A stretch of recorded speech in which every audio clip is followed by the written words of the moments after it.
हाँ जी, तो आपका रिफ्लेक्शन का टॉपिक खत्म हुआ, हम डिस्कस करने जा रहे हैं रिफ्रैक्शन।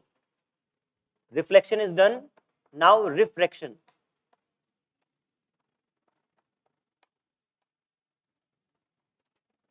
हल्का फुल्का आइडिया इसका? हाँ जी, किसी को कुछ कहना है, बोलना है, पूछना है, पूछ सकते हैं। इसके बाद किसी का सिंगल डिस्टरबेंस भी मैं अलाउ नहीं करूंगा। कुछ बोलना है? नहीं बोलना। रिफ्रैक्शन, हाँ जी बताएं कौन बोल रहा था?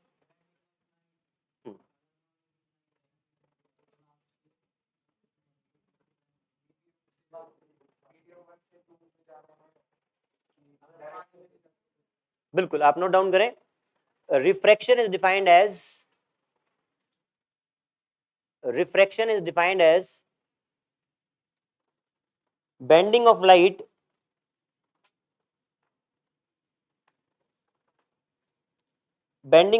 when it travels from one medium to another, one medium to another.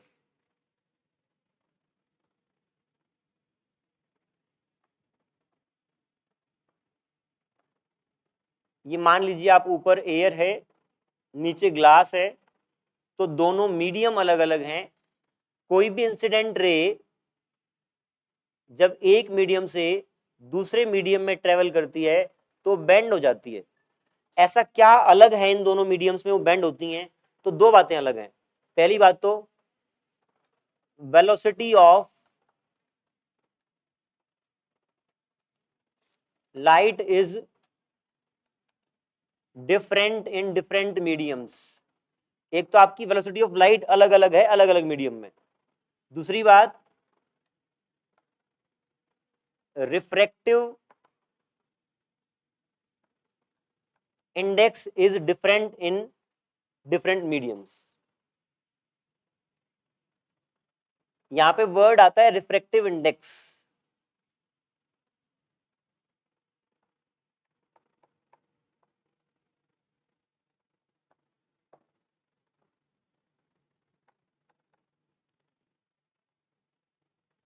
Refractive index किसी को याद है क्या होता है? रिफ्रैक्टिव इंडेक्स आप लिख लें। रिफ्रैक्टिव इंडेक्स को हम एन से डिनोट करते हैं या म्यू से डिनोट करते हैं? हाँ जी, देखिए आप, रिफ्रैक्टिव इंडेक्स, आप स्पेस छोड़ दें अगर कुछ छूटा है तो आपका। Refractive index is defined as, refractive index is defined as ratio of speed of light in vacuum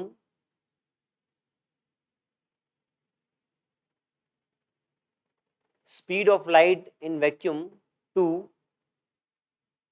speed of light in given medium. Ratio of speed of light in vacuum to speed of light in given medium, n equal to c by v. c क्या है? Velocity of light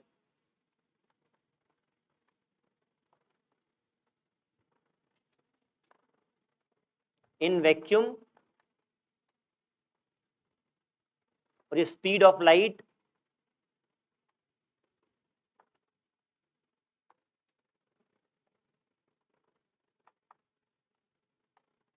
in given medium, और n is refractive index.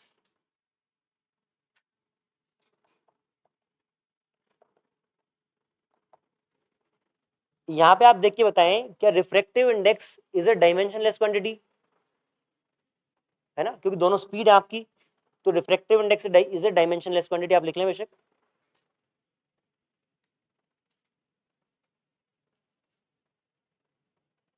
और refractive index क्या unitless quantity भी है? Unitless quantity भी है। क्या हर डायमेंशनलेस क्वांटिटी यूनिटलेस होती है? एग्जांपल दें।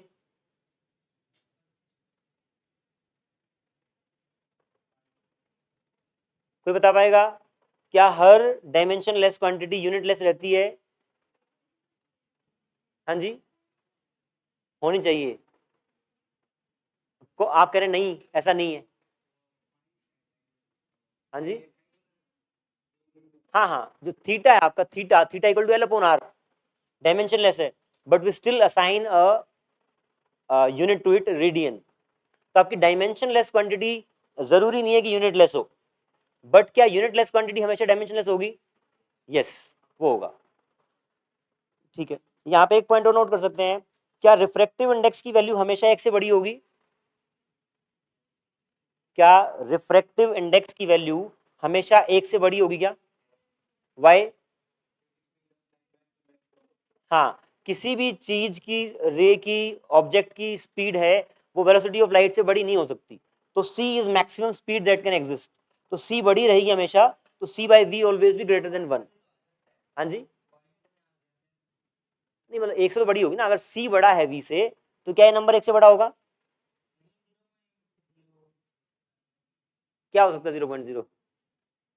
समझाएं? हाँ, जो भी आएगा वो एक से छोटा हो सकता है क्या? अब ठीक है, ठीक है, एक बार आप बात सुने।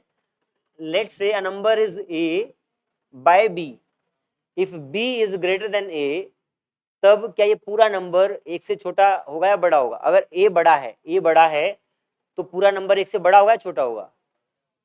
छोटा होगा। अगर a b से बड़ा होगा तो पूरा नंबर, यहाँ पे हमारे पास छठी से 10वीं तक का भी अरेंजमेंट है। हाँ जी, यार आप एग्जाम्पल इसमें क्या दूं, क्या एग्जाम्पल दूं बताओ? नहीं मतलब कहने का मतलब है क्यों ही दूं?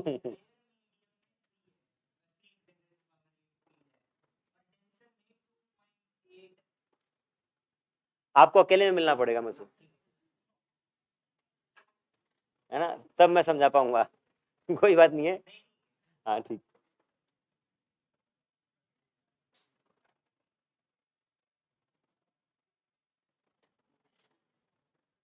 आपके पास मैथ्स है कि बायो है? बायो है, थैंक थैंक गॉड।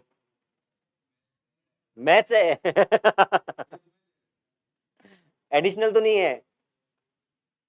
ठीक है, आप, चलो ये तो कोई सवाल नहीं है वैसे तो, अलग से मिलते हैं, बैठते हैं, बात करते हैं। हाँ जी, रिफ्रैक्शन आपका हो गया है। तो इसमें बेसिकली रिफ्रैक्शन तो हो तो गया, स्टार्ट किया अभी तो। बेंडिंग ऑफ लाइट आपकी रिफ्रैक्शन रहती है, और बेंडिंग होती क्यों है उसके बेसिक कारण ये है कि आपकी वेलोसिटी अलग अलग मीडियम में अलग अलग होती है, रिफ्रैक्टिव इंडेक्स अलग होता है, और रिफ्रैक्टिव इंडेक्स की डेफिनेशन हमने कर ली। कोई एग्जांपल ध्यान में आ रहा हो आपको जो बेंडिंग ऑफ लाइट आपको बताता है? आ जाए, बैठ जाए, आ जाए। आप पेंसिल अब देखते हैं तो बेंड होती हुई नजर आती है वो वोटर में आपको। और एग्जांपल एक अच्छा है, अगर आप एक्वेरियम आपके घर में हो, हाँ एक्वेरियम आपके घर में हो या कहीं भी जाए आप, वहां पे एक्वेरियम हो, वहां पे अगर लेजर लाइट आप ऐसे डालेंगे ना, तो आपको बिल्कुल साफ बेंड होती हुई नजर आएगी ना, कि आपने ऐसे डाली है लाइट तो बेंड हो जाएगी वहां पे। तो लाइट आपकी बेंड होती है जब वो एक मीडियम से दूसरे मीडियम में ट्रेवल करती है। ये आपका बेसिक हुआ रिफ्रैक्शन क्या होता है। जैसे आपने रिफ्लेक्शन के लॉ पढ़े, ऐसे ही laws of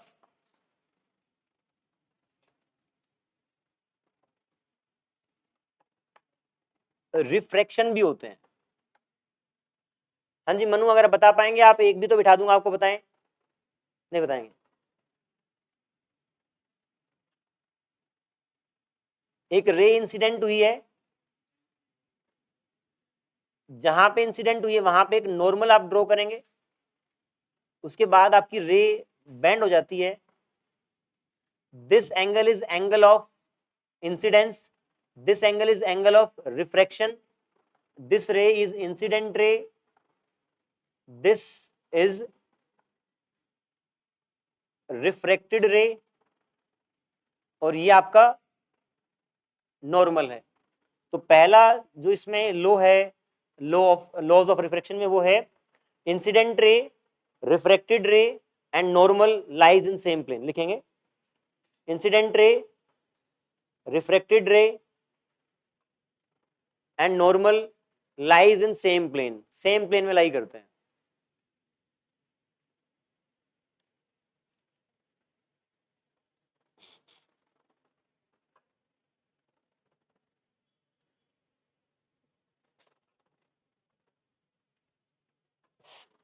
second, angle of incidence और एंगल ऑफ रिफ्रैक्शन में एक रिलेशन होता है आपका।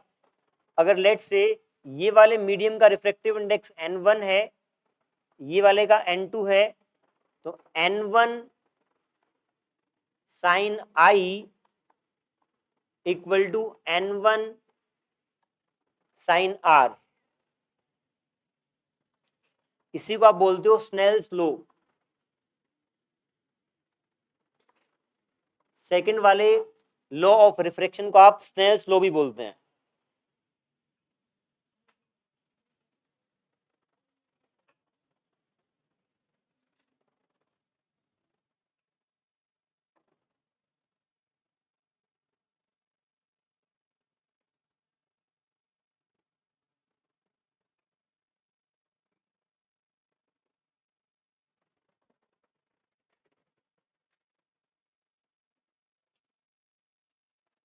अगर ये मीडियम रेयरर है और सेकंड वाला मीडियम डेंसर है, let's say this is normal, ये आपकी इंसिडेंट रे है। जब आपकी रे रेयरर टू डेंसर मीडियम जा रही होती है तो आपकी वो टुवर्ड्स नॉर्मल बेंड करती है। ये एंगल ऑफ इंसिडेंस था, ये एंगल ऑफ रिफ्रैक्शन है। यहाँ पे n1 था रिफ्रैक्टिव इंडेक्स, यहाँ पे n2 है। रेयरर डेंसर का मतलब है जो डेंसर है उसका n2 ज्यादा है। n2 इज, अगर सामने वाले मीडियम का रिफ्रैक्टिव इंडेक्स ज्यादा है तो जो रे है वो नॉर्मल की तरफ बेंड करती है। If ray is travelling from rarer to denser medium, ray bends towards normal. क्या आप स्नेल्स लॉ को यूज करके इस बात को एक्सप्लेन कर सकते हैं कि अगर इसका मीडियम डेंसर है, n2 ज्यादा है, तो r कम होगा? एग्जैक्टली। अगर दो नंबर्स का मल्टीप्लिकेशन सेम है, यहां पे अगर n2 ज्यादा है तो दूसरे वाला नंबर कम होना पड़ेगा to make that multiplication same. अगर ये वाला कम होना पड़ेगा साइन r, तो आपको r को कम करना पड़ेगा, तो टुवर्ड्स नॉर्मल बेंड करेगा। अगर इसी में उल्टा हो, ये आपका डेंसर मीडियम हो और ये आपका रेयरर मीडियम हो, तो इस केस में आपकी रे अवे फ्रॉम नॉर्मल बेंड करती है। व्हेन अ रे is travelling from denser to rarer medium, ray bends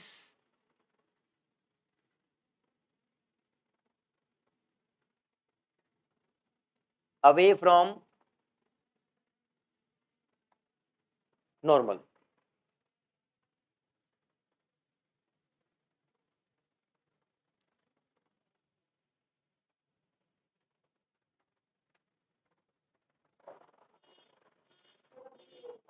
हाँ जी, वहां उस साइड भी नहीं,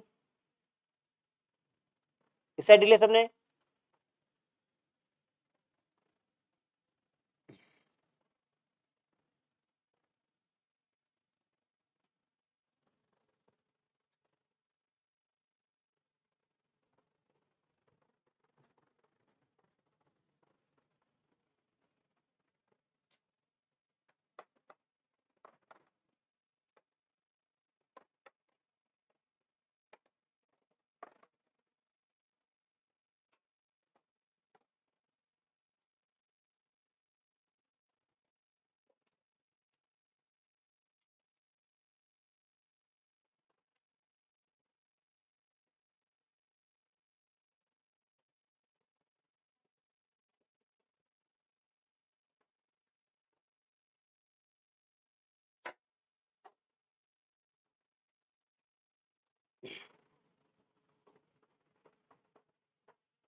हाँ जी, done.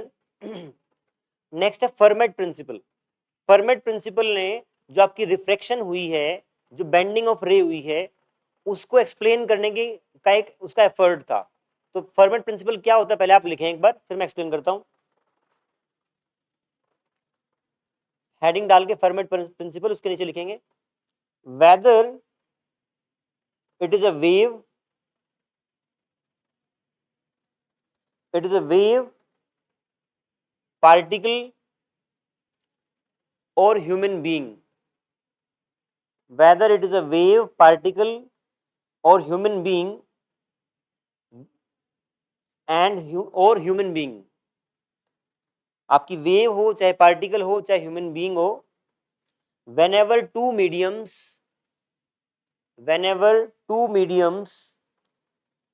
and two velocities are involved, whenever two mediums and two velocities are involved, one must follow Snell's law, one must follow Snell's law if one wants to take the shortest time. If one wants to take the shortest time.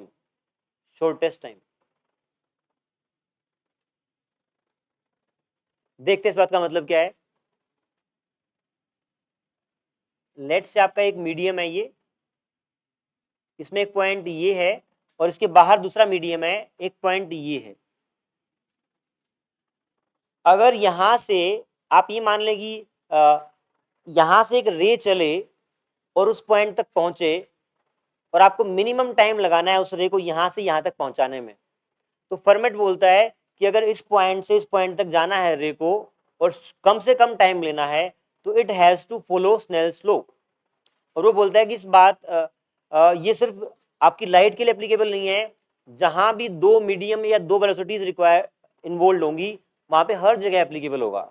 एक example बड़ा अच्छा सा दिया है इसमें, क्या, मान लीजिए स्विमिंग पूल है और यहाँ पे एक बच्चा तैरना सीख रहा था और वो डूबना शुरू हो गया।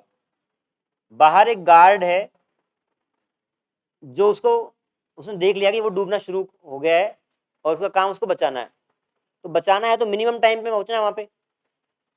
अगर उसको मिनिमम टाइम में पहुंचना है तो फॉर्मेट ये बोलता है कि चाहे आदमी हो चाहे रे हो या कुछ भी हो, अगर आपको एक पॉइंट से दूसरे पॉइंट पे पहुंचना है तो यू हैव, और हाँ आपके दो मीडियम और दो वेलोसिटीज इन्वॉल्व हो रही हैं, तो you have to follow Snell's law to reach from this point to this point in minimum time.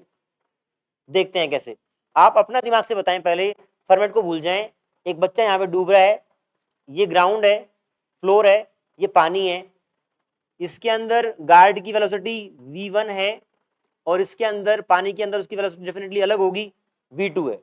आप बताएं उसको बचाना है तो मिनिमम टाइम में पहुंचना है, तो वो कौन सा रास्ता ले? पहले ऐसे जाए, पहले यहां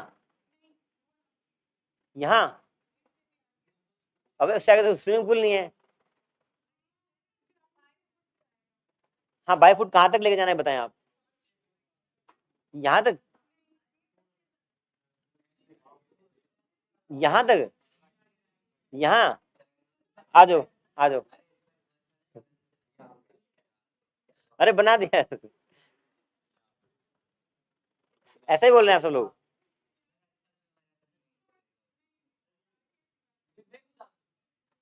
हाँ वो देखो, आपका सबका सब सोचना अलग अलग है। ये बोल रहा है कि ऐसे जाए, मनु कह रहा है कि ये ऐसे जाए यहाँ से और फिर ऐसे ही तैरे। सुनो सुनो, मोक्ष कह रहा है कि ऐसे भाग के जाए, यहाँ जाए, या फिर कैसे भी करके यहाँ पहुंच जाए। सुनो दो ऑप्शन तो मैंने देख लिए, एक तो ये आप बता रहे हैं कि यहाँ बता रहे हैं, किसी और का कोई ऑप्शन? यहाँ ये कह रहे हैं कि यहाँ तक जाएगा और फिर सीधा ऐसे जाएगा, थोड़ा इस साइड या इस साइड, इस साइड। और कोई ऑप्शन? इतनी देर में बच्चा डूब जाएगा एंगल बनाओगे तो। देखते हैं, मतलब आपको कुल मिला के मैक्सिमम पॉसिबिलिटी, ये तो बड़ी अजीब सी पॉसिबिलिटी आप एक्सप्लोर करके लेके आए हैं।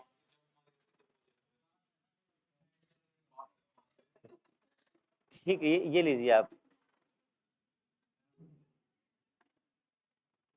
अब वो तो पॉसिबिलिटी एलिमिनेट हो गई एटलीस्ट। अब ये बच गई कि यहाँ, अब ये बताओगी इससे कहीं साइड से कूदेगा ना या आगे जाएगा? अब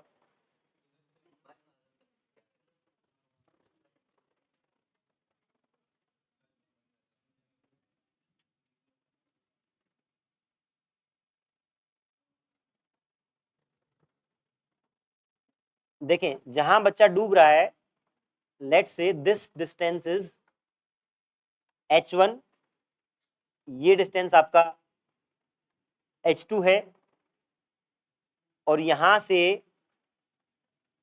यहां तक की लेंथ l है। ठीक, आपको यही कंफ्यूजन है कि वो, किसी को लग रहा है कि यहाँ कूदे, यहाँ तक जाए ऐसे और फिर ऐसे जाए, किसी को ऐसा भी लग सकता है कि यहाँ से पहले सीधा जाए और फिर ऐसे जाए, या कहीं बीच में जाए फिर मुड़े वो। तो लेट से हमने मान लिया कहीं तो यहाँ से वो, यहाँ से x डिस्टेंस तक ऐसे भागा है, और जो बचा हुआ आपका ये पार्ट आपका l माइनस एक्स है, ये x है, यहाँ तक वो ऐसे गया है और फिर वो ऐसे गया। x रैंडम है ना, x अब जब सोल्व करेंगे तो x ये भी आ सकता है, x0 भी आ सकता है और x l भी आ सकता है, वो देखते हैं क्या निकलेगा। एक हमने जनरल पोजीशन मान ली। तो अब आप बताएं, यहां से यहां तक जाने का टाइम t1 मान लेते हैं और यहां से यहां तक जाने का टाइम t2। आप t1 बताएं कितना आएगा? t1 is time taken from here to here. Distance कितना हो जाएगा? h2 square plus l minus x का स्क्वायर का under root, h2 square plus l minus x का whole square by v1। Time t2 बताएं, यहां से यहां तक जाने का टाइम h1 स्क्वायर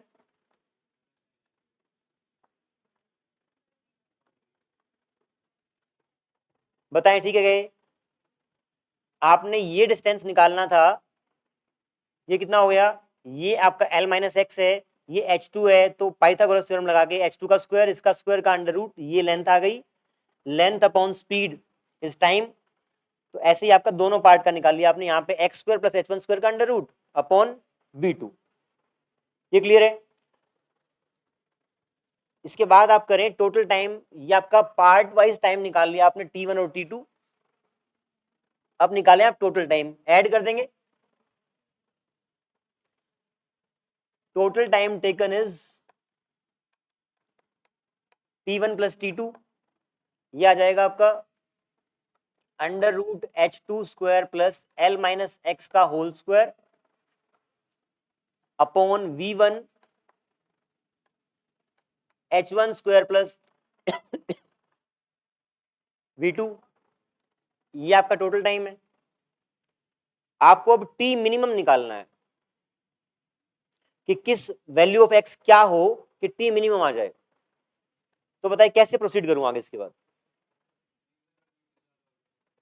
हाँ जी, अच्छा, इसमें आगे बढ़ने से पहले आप ये बता दें मुझे, अगर y equal to 2x square plus 3x plus 4 हो, इसका मुझे मिनिमम वैल्यू निकालनी है, y की मिनिमम निकालनी है, तो कैसे निकालूंगा y मिनिमम?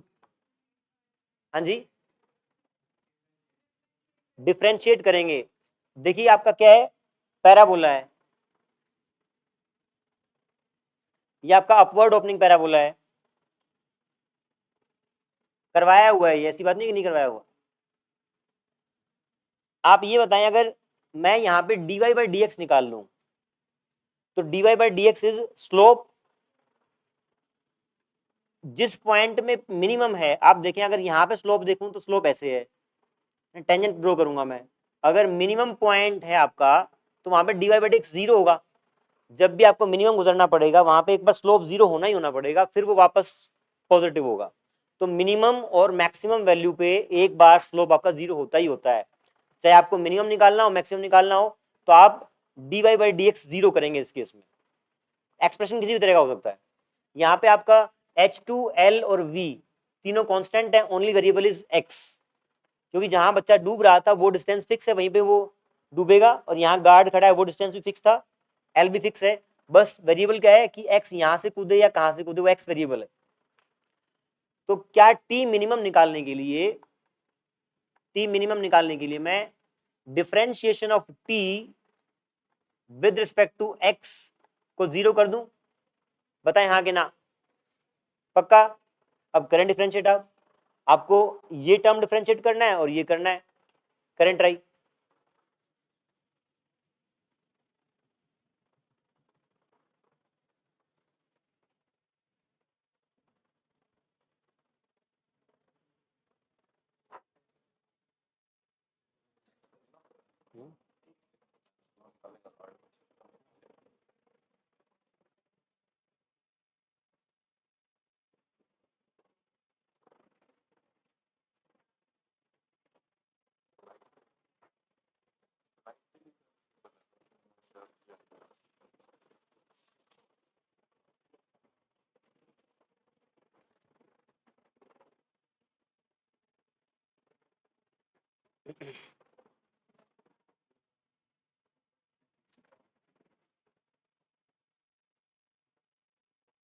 हाँ जी, करना आता है डिफरेंशिएशन? किसको आता है डिफरेंशिएशन करना? एक दो, अच्छा काफी को आता है, ठीक। आप ये करें कि इस पहली बात तो इसको पूरे को एक सिंगल एंटिटी एक्स मान लें, कैपिटल एक्स। अगर कहीं पे ऐसा दे रखा हो एक्स की पावर हाफ है तो उसको डिफरेंशिएट करने में क्या आएगा? हाफ इंटू एक्स की पावर माइनस हाफ। फिर उसके बाद आपका जो x है उसको फर्दर डिफरेंशिएट करना होता है। हाँ जी,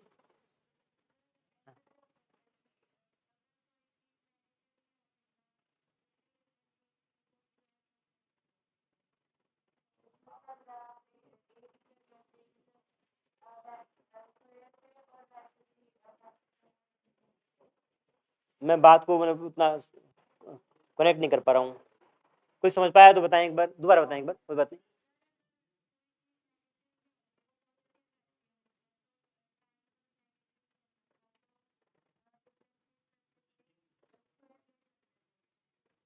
डिफरेंशिएट करके square,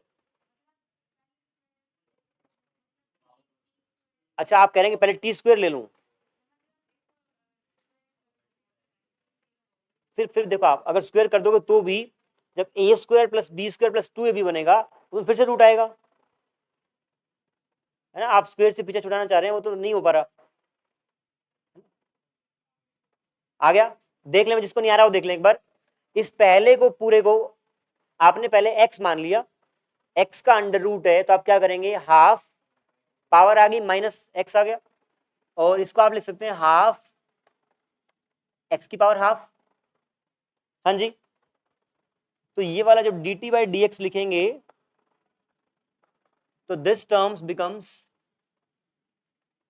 1/2 under root h2 square plus l minus x का होल स्क्वायर।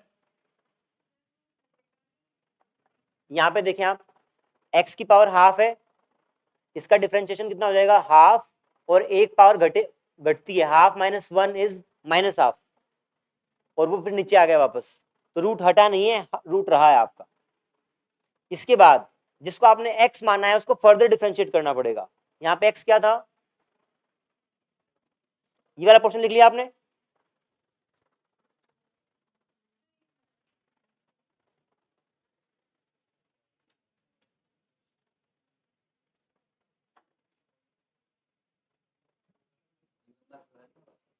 हाँ जी, क्यों होगा?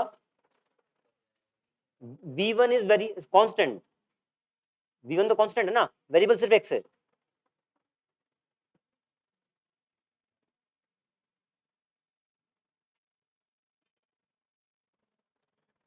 मैं बोल रहा हूं कि जो अंदर आपका x था उसको आप फर्दर डिफरेंशिएट करेंगे। For example h2 square plus l minus x का होल स्क्वायर, इसको डिफरेंशिएट करेंगे तो ये कांस्टेंट हट जाएगा। l माइनस एक्स का whole square 2 l minus x into अंदर वाले का फिर से डिफरेंशिएशन। देखिए आप, ये बात समझ में आ रही है क्या? इसका डिफरेंशिएशन 0, अब इसको आप इसको पूरे को x मान लेंगे दोबारा से, ये x स्क्वायर टाइप है, x स्क्वायर टाइप है तो 2 बाहर आएगा, x अंदर आ गया। अब जिसको x माना है उसको फर्दर डिफरेंशिएट करना है, तो l का 0 और माइनस x का -1, क्या नहीं, फर्मेट प्रिंसिपल आपका एनसीईआरटी में डेफिनेटली है, पर शायद कम ही पूछते हैं, पर 2 बार करेंगे तो इतनी मुश्किल नहीं है। इसके बाद आपका ये पार्ट यहाँ पे ऊपर क्या आ गया, 2 into L minus x into -1। दोबारा से बता रहा हूं एक बार, इसको आपने x माना, x की पावर हाफ बना, उससे ये बना, तो ये 1/2 और नीचे वाला टर्म तो पहले ही आ गया था, फिर अंदर वाले को डिफरेंशिएट करेंगे तो ये टर्म जाएगा, इसका डिफरेंशिएशन वापस 2l minus x into -1। I hope I am making some sense, ठीक है, 2 बार करेंगे तो हो जाएगा, यही सेंस होती है लाइफ में। पुनः प्रसारण किया जाए, ठीक है, इसको x माना, वहां तक समझ में आया गया। फिर आप जो आपने x माना उसको फर्दर डिफरेंशिएट करेंगे, आपने इसको x माना था, इसको डिफरेंशिएट करना है, तो ये वाला टर्म तो 0 हो जाएगा, अब बच गया इसका डिफरेंशिएशन। जब इसको डिफरेंशिएट करेंगे तो मैंने इस पूरी टर्म को अंदर वाली को x मान लिया, तो x का स्क्वायर है, 2x बनेगा, 2 इंटू एल माइनस एक्स। अब जो अंदर x माना है उसको फर्दर डिफरेंशिएट करेंगे, तो l 0 और -x का -1, ठीक है, ये आपका पहले टर्म का डिफरेंशिएशन आया है। सेकंड वाले का भी सिमिलर, इस वाले को x स्क्वायर मानेंगे तो पहली बात तो 1/2 under root h1 square x square आएगा आपका, इस अंदर वाले को डिफरेंशिएट करेंगे तो आपका सिंपली आ जाएगा 2x। ये बंद कर दे भाई बीच वाला, ठीक है, इक्वल टू 0। ये 2 तो यहां से कट गया, ये 2 यहां से कट गया, यहाँ पे -1 का टर्म है, उस साइड लेके जाएंगे पॉजिटिव होगा, तो x by under root h1 square plus, साथ में v2 भी आएगा यहाँ पे, h1 square x square 1/v2 equal to 1/v1 l minus x h2 square plus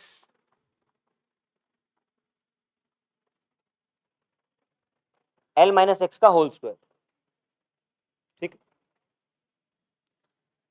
इसके बाद आप उस डायग्राम पे आए वापस,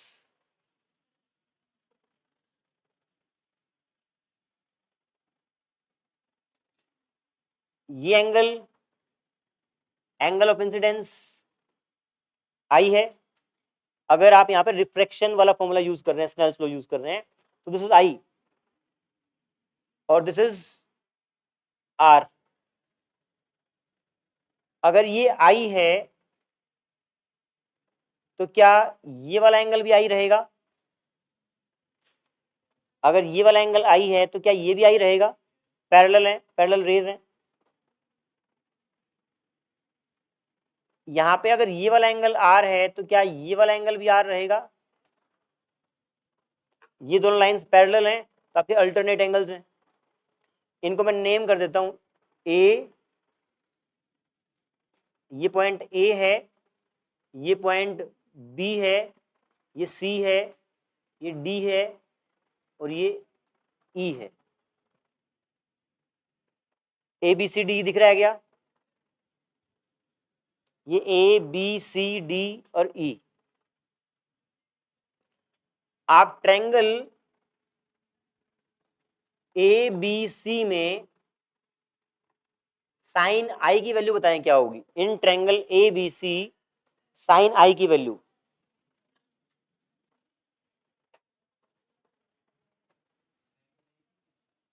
ट्रायंगल ए बी सी में साइन आई की वैल्यू,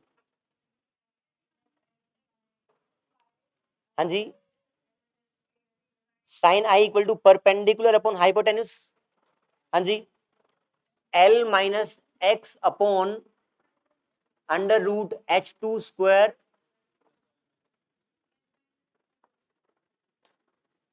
ठीक है।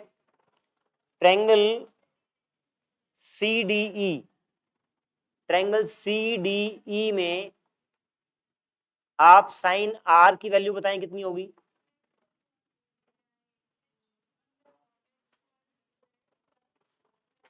ये आपका परपेंडिकुलर एक्स डिस्टेंस हो गया upon hypotenuse x by under root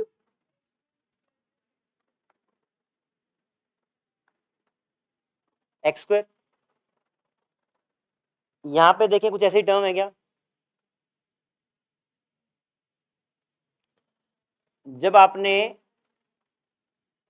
T minimum की कंडीशन लगाई तो वहां पे जो आपके टर्म बन रहे हैं वो साइन आई और साइन आर के इन्वॉल्वमेंट वाले टर्म्स ही बन रहे हैं। पहले यहां तक नोट कर लें, फिर उसके आगे बढ़ाते हैं।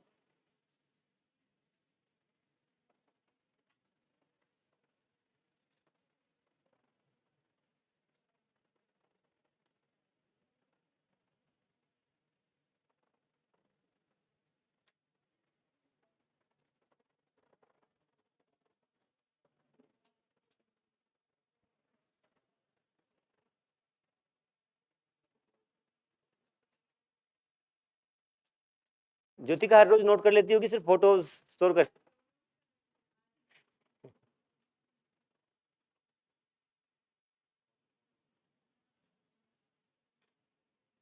भूमि अच्छा लग रहा है?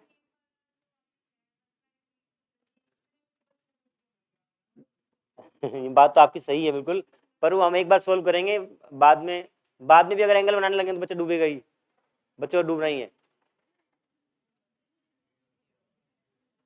हाँ जी, साइन आई साइन आर आ गया ना। आप बताएं यहाँ पे कहाँ पे साइन आई बनेगा? ये आपका बनेगा ये साइन आर और ये साइन आई। वहां पे रब कर दूं क्या?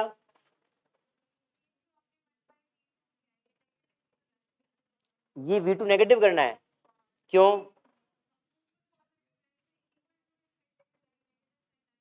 ये माइनस साइन था, ये वाला बेचारा पॉजिटिव हो गया है वहां पे जाके। इसको नहीं लेके, इसको यहीं छोड़ोगे?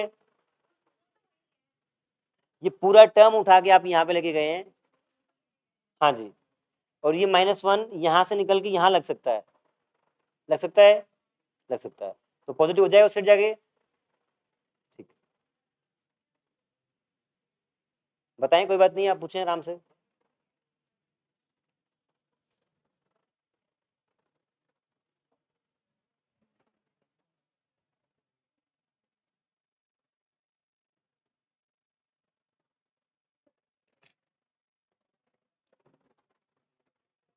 यहाँ पे ये आपका हो जाएगा sine are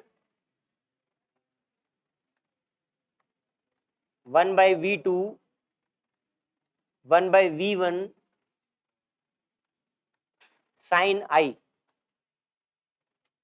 now multiplying by C both side, velocity of light से दोनों साइड मल्टीप्लाई कर दें।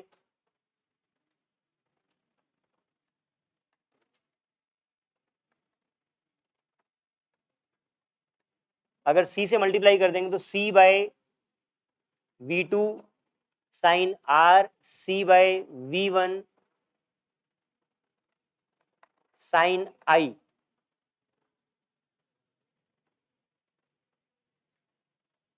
अब C2/V2 क्या बनेगा?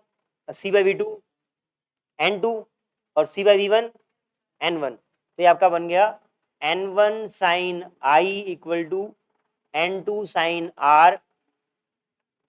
जब भी आपको एक मीडियम से दूसरे मीडियम में ट्रेवल करना है तो आप शॉर्टेस्ट टाइम लगाने के लिए हमेशा स्नेल्स लॉ को फॉलो करेंगे। ठीक है, और ऐसा करेंगे तो कम समय लगेगा, और कम समय लगेगा तो बच्चा नहीं डूबेगा। हाँ देखो, कहने का मतलब जहां पे आपका स्नेल्स लॉ फॉलो हो जाए, जहां पे आपका स्नेल्स लॉ फॉलो हो जाए जिस पॉइंट से, वहां से कूदेगा। क्या करें? वो कैसे निकालेंगे? अगर आपका एक्सप्रेशन आ गया, फॉर एग्जांपल ये आपका होमवर्क दे देते हैं, देखें यहां है और यहां है। फॉर एग्जांपल मैं आपको वैल्यू दे देता हूं, यहाँ पे N1 की वैल्यू है लेट से 1। एयर का रिफ्रैक्टिव इंडेक्स आपका 1 होता है, ये आप मान लें ग्लास का है, N = 3/2। अगर आप माने कि मैं यहां से कूदूंगा तो यहां पे angle of incidence 0, angle of refraction ये लेंथ मैं आपको दूंगा, ये लेंथ भी पता है, ये लेंथ भी पता है, तो ये एंगल आ सकता है ना। जब आप इस वाले एंगल को यूज करके जो भी एंगल आया है और यहाँ पे 9 जो 0 डिग्री है उसको यूज करेंगे तो आपका स्नेल्स लॉ की इक्वेशन फिट नहीं बैठेगा। आप मान लो ये पॉइंट चूज कर लिया, ये पॉइंट चूज कर लिया, ये लेंथ आपको पता है, ये लेंथ पता है, तो जिस पॉइंट पे वो स्नेल्स लॉ के लिए फिट बैठेगा वो वाला एक्स आपको लेना है, ठीक है, स्नेल्स लॉ फॉलो कराना है। एग्जैक्टली एक्स आपको चाहिए वो वैसे ही निकलेगा उससे। इतना ही करते हैं आज, थैंक यू।